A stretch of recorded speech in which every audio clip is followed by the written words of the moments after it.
Welcome back mga amigos, and before we start, please like, share, and subscribe na rin sa aking YouTube channel mga amigos. Last week mga amigos, bumili pala ako ng mga accessories ng GoPro ko kasi yun nga, plano ko maglagay ng extension like yung lights.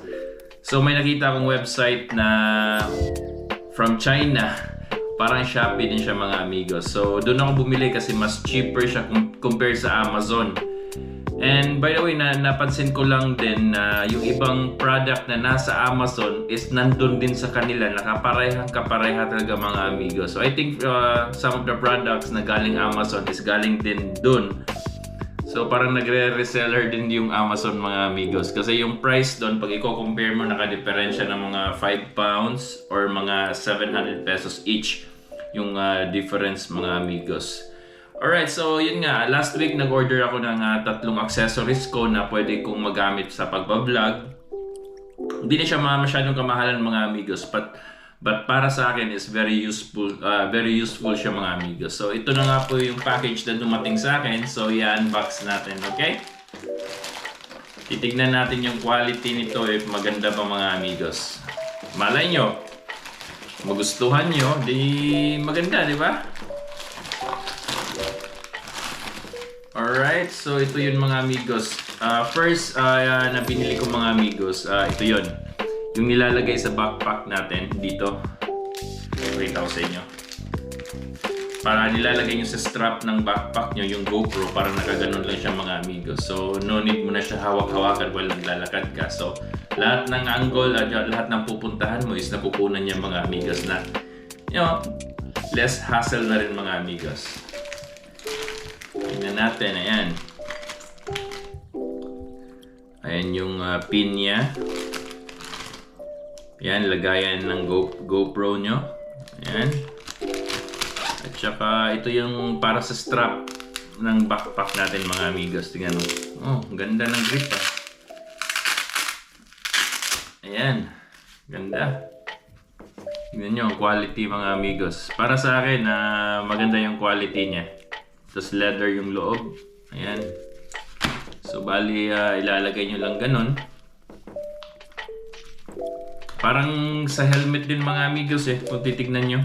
Tapos ilagay mo itong lock. Ayan.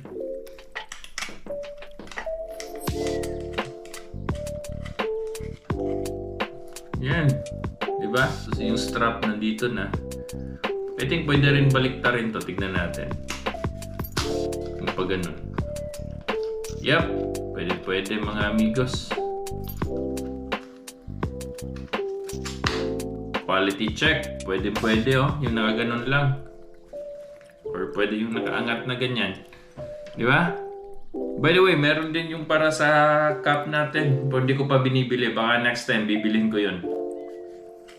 Alright, so next one na binili ko is tong frame for GoPro 9. So by the way, itong GoPro 9 niya mga amigos is pwede rin sa GoPro 10 or 11. Chinek ko, mas cheaper kasi siya compared dun sa Amazon. So I think this website mga amigos is magugustuhan ko. So para bumili ako ng frame kung saan yun pwede maglagay ng extension like mic or lights. Tingnan natin.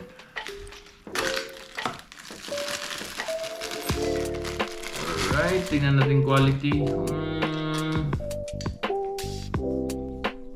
Parang plastic.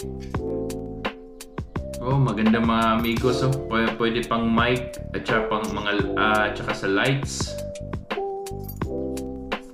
Chrome. Maganda siya. Yan, ganun din mga amigos. Meron siyang pin at saka yung paglalagyan natin. Tapos by the way, dito yun ilalagay yung mga ilaw, yung mic. Okay, susubukan natin ito mamaya. Next na binili ko mga amigos is yung light. LED video light. Ayan, tignan natin.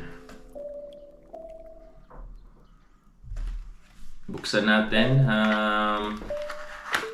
Check natin quality nito if maganda ba.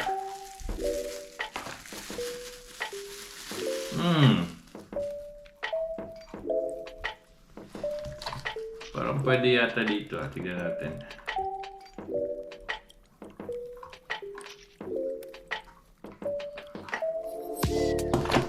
natin. Oh my god. Okay.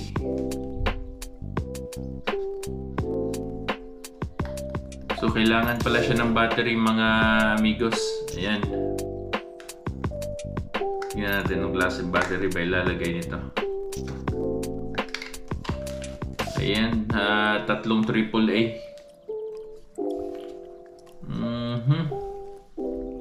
Mukhang hindi maganda. Damage pa mga amigos, di maganda. Alright, so I don't recommend this one. But anyway, yung price naman niya mga amigos is napakamura. And good thing nito is pwede mo siyang i-return sa kanila para mabibigyan nila ng refund, okay? So, yan lang po mga amigos, and see you sa ating next unboxing naman po sa mga accessories na bibilin natin sa website nila. So, ingat mga amigos. Thank you!